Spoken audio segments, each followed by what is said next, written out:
Nossa vida é uma verdadeira maratona. Temos que trabalhar, estudar, cuidar da casa, da família, mas esquecemos de cuidar de nós mesmos. Nossa saúde não se limita apenas nos cuidados físicos, vai muito além disso. Saúde psicológica, emocional, financeira, social, espiritual, ocupacional, intelectual e ambiental. Tudo em harmonia para a gente viver com a qualidade que a gente merece. Eu sou a Silmara Souza Mello e sejam bem-vindos ao Expresso Saúde. E o programa de hoje está muito bacana. No Ecoatitude, Artesanato Sustentável, uma matéria sobre a saúde psicológica dos atletas. No Entre Linhas, receberemos a psicóloga Cíntia Godoy, que falará sobre ansiedade. No Por Aí, dicas de lugares para você curtir e relaxar. Saiba alternativas para substituir o glúten no alimentar-se. E para você que não tem tempo de ir à academia, exercícios simples que você pode fazer em casa no Movimente-se. E você pode participar do Estação Saúde mandando suas perguntas, dicas ou sugestões pelo nosso Facebook, que está aparecendo aqui embaixo na tela, ou pelo nosso WhatsApp, que é o 11 97352 0229. E para começar o programa com pique total, vamos nos movimentar?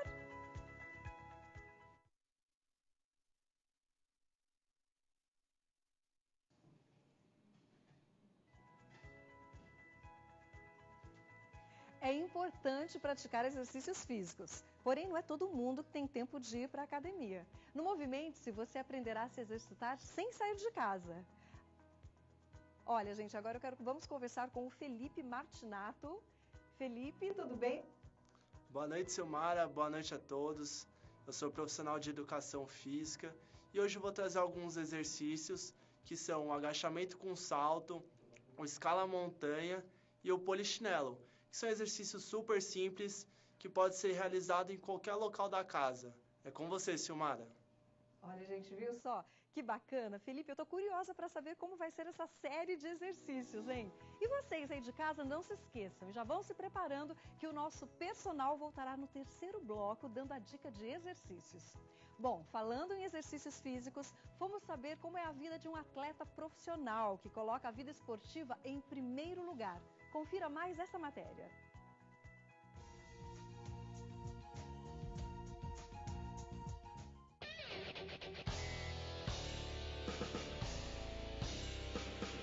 Nem o sol forte conseguiu desanimar quem acordou cedo para correr a prova dos 5.000 metros. Darlan chegou em primeiro lugar com 19 minutos de corrida, bem acima dos demais, mas também, né, são anos de prática. É muito treino, né, fazer, como eles falam, trabalho de base, né, que eu não tive, eu comecei depois de adulto já a treinar corretamente, que são os tiros, tem os fartlek, tem os intervalados, né, que são os treinos específicos para que tu consiga melhorar o teu desempenho.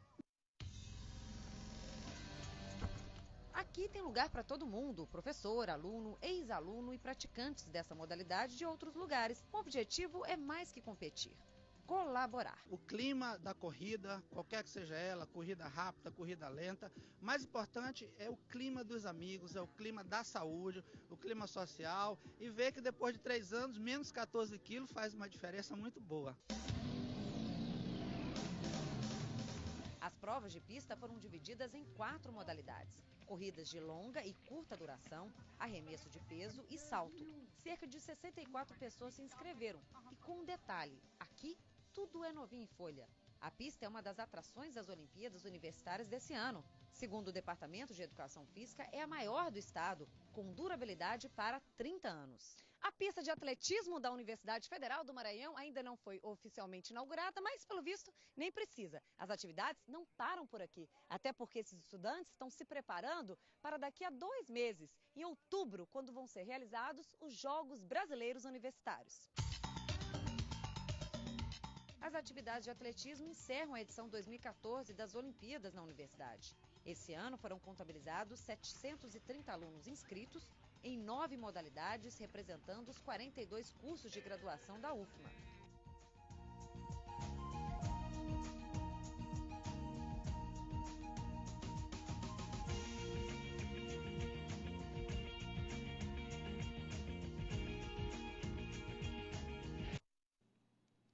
Olha, nós vimos aí na matéria que o preparo de um atleta não é apenas físico, mas também psicológico.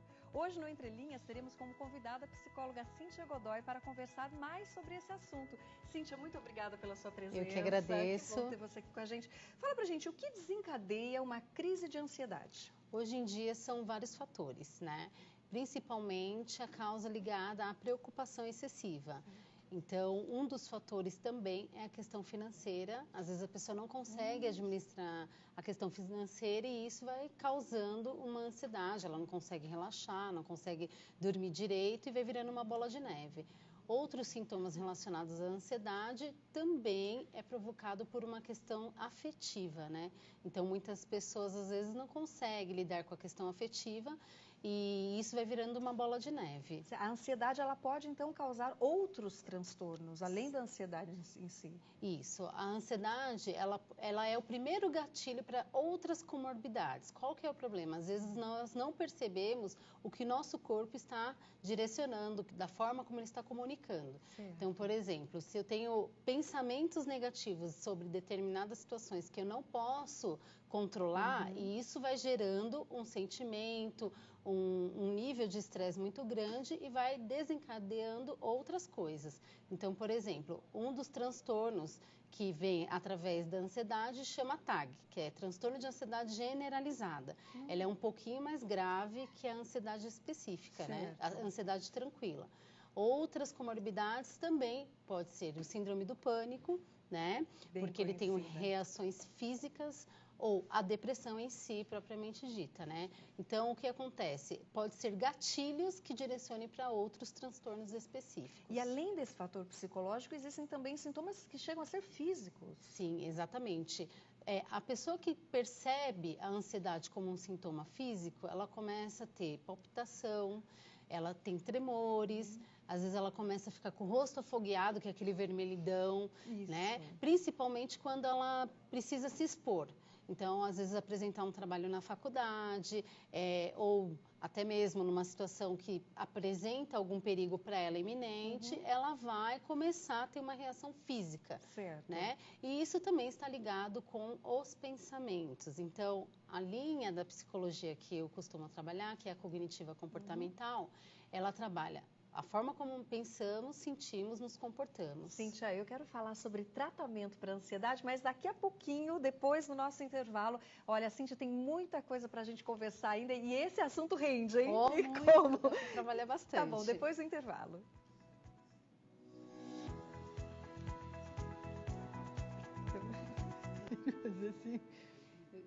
A Rosinha transformou a solidão dela em 60 amizades.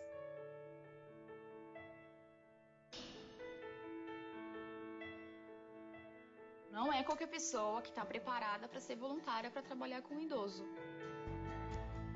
Ele exige muita atenção. Eles se apegam com a gente, ele vai querer um abraço, ele vai querer um carinho. E isso a Rosinha ela faz espontaneamente. A gente sabe quem são aquelas pessoas que trabalham mesmo de amor. A gente percebe que ela é diferente. Eu posso estar assim na tristeza que eu tiver, mas o abraço que eles me dão, fala que estava com saudade de mim, que gosta de mim, eu acho que não tem ouro que compense. Eu vejo a Rosinha como um exemplo para todas as pessoas.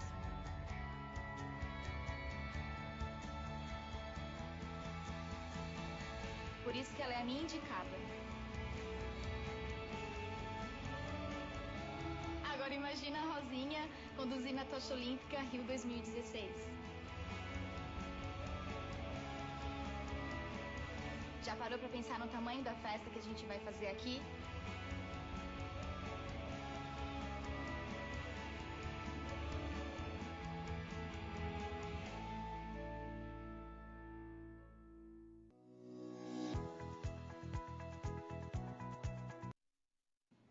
Estamos de volta aqui com o nosso papo no Entre Linhas, conversando com a psicóloga Cíntia Godoy. Cíntia, vamos falar agora de tratamentos para ansiedade. Certo. Um dos tratamentos bem utilizado em clínica, né, quando o paciente começa a iniciar sessões psicoterapêuticas, é colocar numa folha de papel tudo aquilo que causa ansiedade nele. Então, ele vai pontuar as situações que podem vir causar. Então, a partir daí, ele já vai ter a real noção do que pode ser um gatilho para aquilo que incomoda. Tá? Então, dentre essas, temos outras técnicas específicas que trabalham com a respiração, né, concentração, trabalho o equilíbrio, trabalhamos também planejamento de atividades, que muitas vezes as pessoas se perdem um pouquinho dentro da própria rotina e não conseguem se organizar. Ou acaba focando especificamente para a situação. Então, isso dificulta ainda mais a pessoa melhorar sobre o aspecto ansioso. Certo, aquilo que a gente estava conversando, a pessoa tem 10 tarefas para fazer, Sim. ela faz 9, não consegue fazer uma e a ansiedade vai naquela. E aí ela se culpa, e aí acaba trazendo outros sentimentos negativos. Né? Então, precisa ter um planejamento, aquilo que caiba dentro do seu dia, e dali ela começar a direcionar. Outro problema que acaba acontecendo muito é na questão afetiva. Então, às vezes, a pessoa teve um término de relacionamento, ou uma separação, ou aquilo está muito difícil, ou se sente incapaz de se relacionar, né? E aí, o que acontece? A crença que essa pessoa acaba criando sobre ela mesma é muito negativa. Ela acaba sofrendo. Quando que a ansiedade acaba sendo negativa? Quando causa prejuízos, tá? Claro. Então, temos 2 tipos de ansiedade. A ansiedade positiva, que ela nos motiva, é aquela ansiedade boa, né, que faz a gente querer levantar, vamos lá, mais um dia vamos enfrentar, e a ansiedade negativa, quando ela é muito excessiva. Certo. Tá? Os atletas, por exemplo, eles sofrem essa pressão, eles sofrem muito de ansiedade, os atletas profissionais hoje em dia.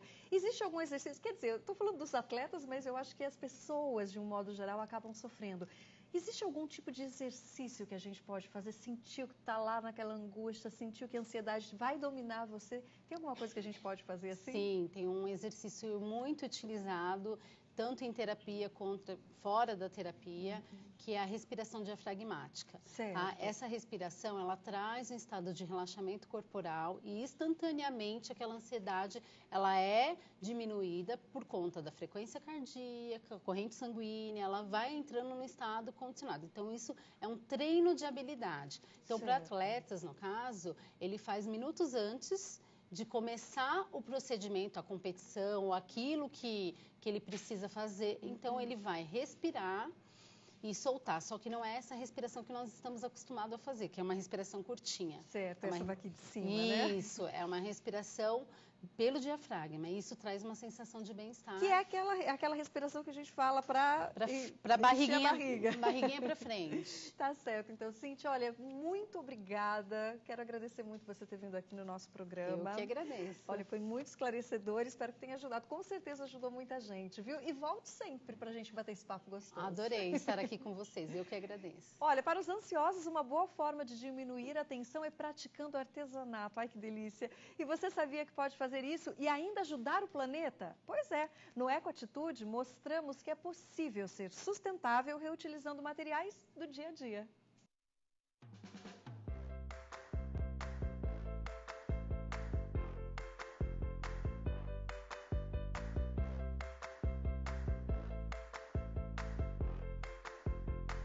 Olá, meu nome é Lili Oliveira e seja muito bem-vindo ao canal Compartilhando Arte. No vídeo de hoje eu vou ensinar como fazer uma caixa organizadora utilizando uma caixa de papelão usada. Este é mais um vídeo da série Do Lixo ao Luxo e eu espero que você goste. Anote os materiais. Você vai precisar de uma caixa de papelão, uma folha de scrapbook do seu gosto, papel de parede. Esse que eu estou usando ele tem uma certa textura. Note que o papel de parede combina com o papel de scrapbook. Cola branca, pincel de cerdas duras, tesoura, régua, papel cartão na cor azul e na cor branca, correntinhas e cola quente.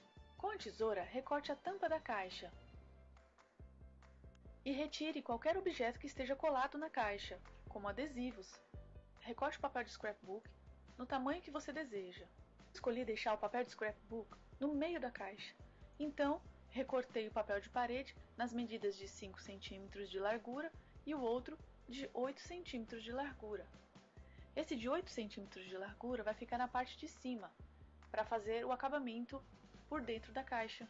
Eu recortei nas medidas de 64 cm de comprimento por 5 cm de largura. Com o auxílio de um pincel de cerdas duras, cole o papel de parede na caixa, utilizando a cola branca. Cole o papel de parede nas medidas de 64 cm de comprimento por 8 cm de largura na parte de cima da caixa, deixando um espaço para o papel de scrapbook. Com um pincel, passe cola e cole o papel de parede na caixa. Note que eu envolvi o papel de parede em toda a caixa, deixando a emenda sempre do mesmo lado. Com a tesoura, faça pequenos picos na parte de cima e dobre essa parte para dentro da caixa e cole com cola branca. Está gostando desse vídeo? Então eu te convido a dar aquele like e se inscrever no canal. Recorte o papel de scrapbook e cole no papel cartão de cor branca, para dar mais firmeza e também para não permitir que a cor da caixa apareça depois que você colar o papel de scrapbook. Recorte e cole no meio da caixa. Repita o mesmo processo nos outros lados da caixa. Para fazer o fundo, basta colocar a caixa em cima do papel de parede e com um lápis medir e recortar. Depois é só colar. Para fazer a parte interna, utilize o papel cartão azul e faça da mesma forma que você fez para fazer o fundo. Com um lápis, marque a lateral da caixa e depois é só recortar e colar. Repita esse processo nos outros lados da caixa. A caixa já estava bonita, mas eu resolvi acrescentar essas correntes para dar um toque especial. Com a cola quente, cole as correntes ao redor do papel de scrapbook, só para fazer um charme. E olha só que lindo que ficou essa caixa. O que você achou? E o que você achou dessa caixa organizadora? Se você gostou, lembre de deixar aquele like e se inscrever no canal. Muito obrigado a todos pela audiência, um abraço, fiquem com Deus e até o próximo vídeo. Tchau! Ficou linda, né? Você gostou do resultado final? Então conta pra gente no nosso Twitter com a hashtag Expresso Saúde. E você confere mais dicas como essa no nosso Facebook. Bom, mudando um pouco de assunto, o que vocês gostam de fazer no tempo livre? É sempre bom tirar um tempinho para relaxar, ainda mais quando a gente não precisa pôr a mão no bolso para se divertir. O Por Aí vai trazer dicas de lazer e lugares para passear e se desconectar desse mundo tão corrido.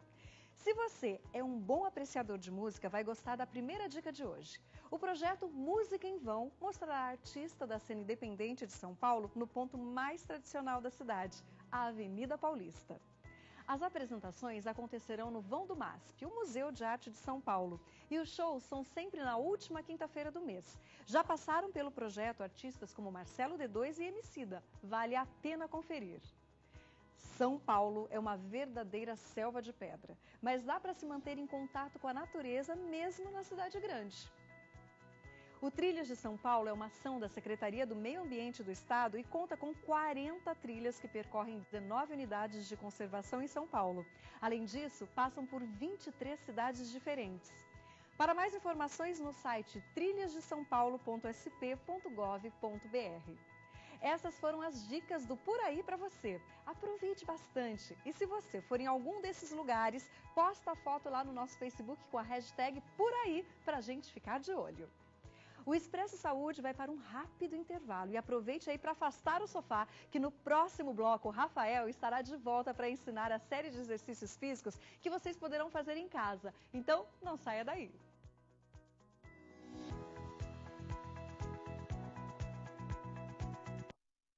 Você vai conhecer agora a novidade que a Volkswagen está trazendo. Um carro com o melhor sistema de conectividade que você já viu. Pronto para ser surpreendido? Deixa eu começar pelo painel. Olha que lindo. Moderno e extremamente sofisticado. Aqui dentro tudo é moderno. Com o App Connect, você sincroniza seu celular com o carro e fica o tempo todo conectado. Os comandos ativados por voz buscam por endereços no GPS, mandam e leem mensagens e ativam lembretes para o motorista. Quer ver? Mensagem de Betão. Fala, cabeça. Tudo pronto pro rap de hoje? Sai mais cedo do trampo e vem ser feliz. Deixa de ser vacilão. Ri, ri, ri. Dá licença. Responder. Ok, fechou, Betão. Te vejo mais tarde, cara. Continuando. Você também pode usar os aplicativos exclusivos do App Connect, como o My Guide, que oferece dicas de acordo com a localização do carro, o horário e as condições climáticas. Esse é o Drive and Track, Com ele, o carro entende a maneira como você dirige e dá dicas, como um copiloto. Mensagem de Betão. Vem logo, cabeça. As mina pira na sua voz aveludada. Demorou. Esse Betão é uma figura, né? Vem aí o novo carro conectado, com tudo que a...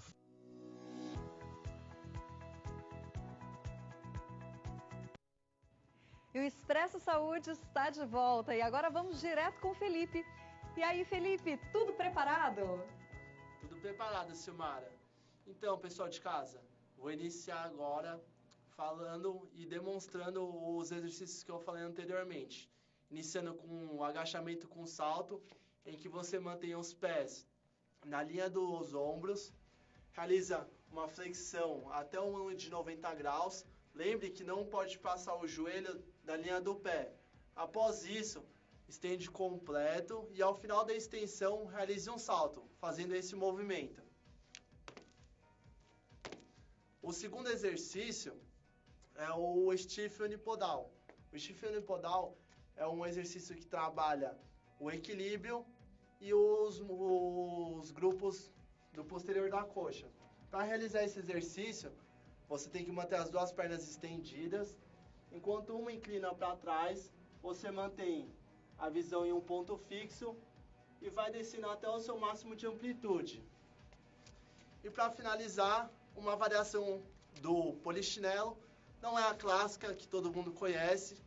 Esse é com os membros voltados à frente. Então vai ficar a perna esquerda à frente, braço direito à frente, alternando.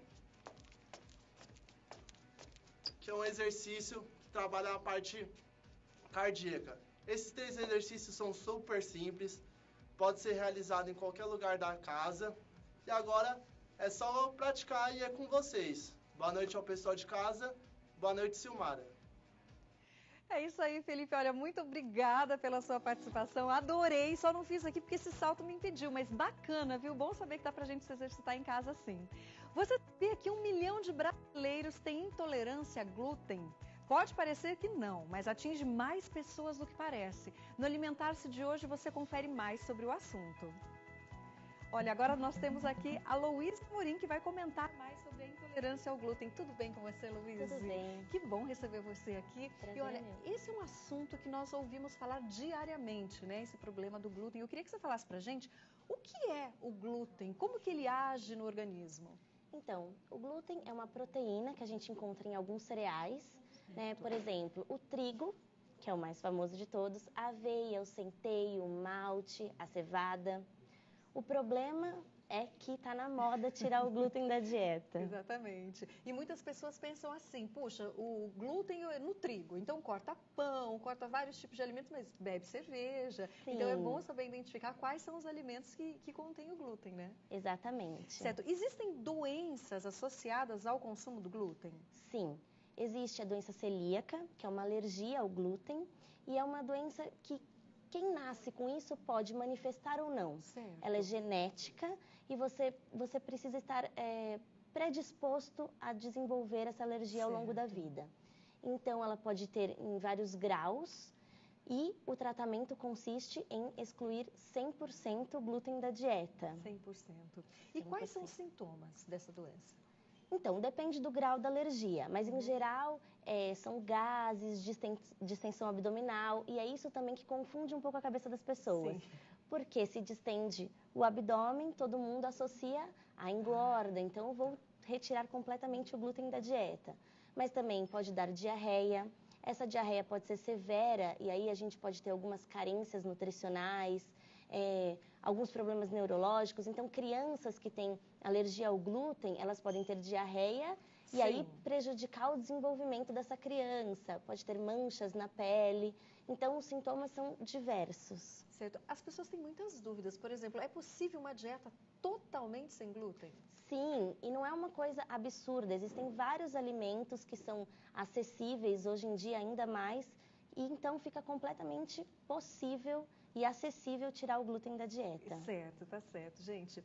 Olha, se você tem alguma dúvida, nesse tema, envie uma mensagem no nosso WhatsApp com a pergunta: Papo com a nutricionista. Gente, é muito importante. Se você tiver alguma dúvida, manda aqui pra gente. Aproveita a presença da Louise, que a Louise, é claro, vai tirar todas as dúvidas aqui. A gente recebeu uma pergunta aqui no nosso WhatsApp, que é da Juliana Freitas. Ela quer saber se é possível cortar o glúten da dieta sem a consulta de um médico.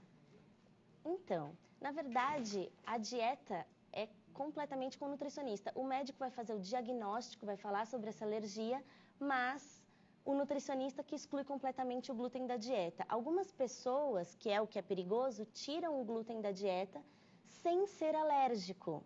E aí você pode ter uma série de carências nutricionais e por isso que você precisa acompanhar sempre com um nutricionista. Certo, é muito importante, né? Não é você achar que é isso, achar que é aquilo, tirar por conta própria, não é verdade? Exatamente. Tá certo, então.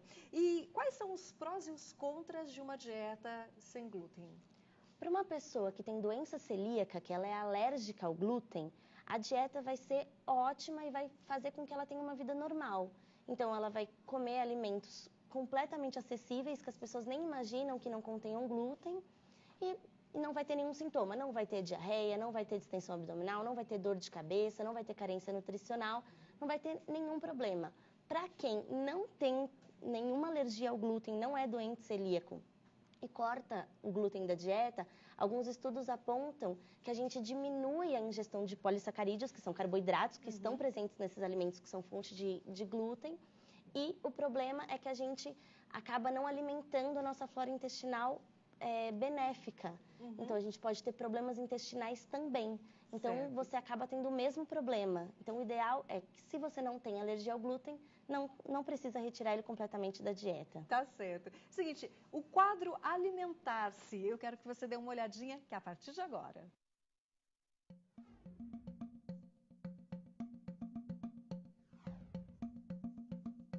Não existem trabalhos bem claros, com evidências científicas adequadas, que mostram uma relação específica entre a ingestão desses produtos com glúten e esses sinais, porque são sinais muito difíceis de serem avaliados, como por exemplo, dor abdominal, sensação de mal-estar quando eu como, ou sensação de que eu enchei a barriga.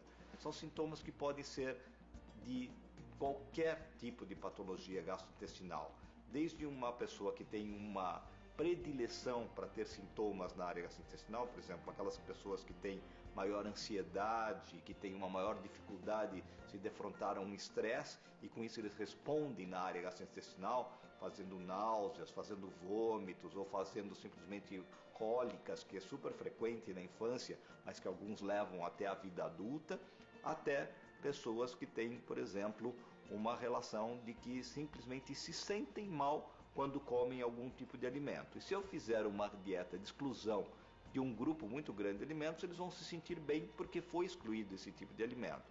Eu não consigo ter ainda trabalhos na literatura com evidência bastante adequada, com evidência científica que a gente chama de evidência de ponta ou de nível A, que mostram que a retirada do glúten vai beneficiar pessoas que não tenham doença diagnosticada por exames clínicos, laboratoriais e genéticos.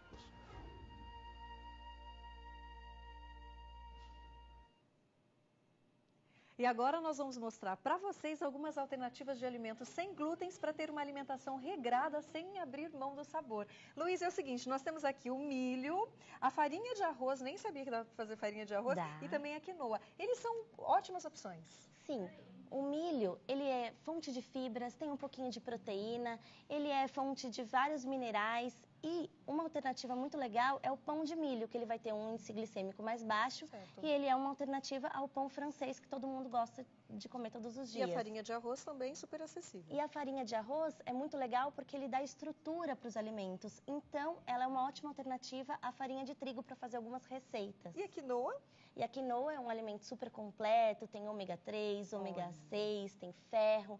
Então, é um alimento que a gente pode usar em farinha, salada. Então, dá para sobreviver sem glúten. Extremamente nutritivo, viu só? Sim. Essas foram as dicas da nossa nutricionista, Luíse Amorim, que vai responder as perguntas na nossa live no Facebook depois do programa. Muito obrigada pela sua presença, Luíse. Que legal, eu aprendi muito com você, viu?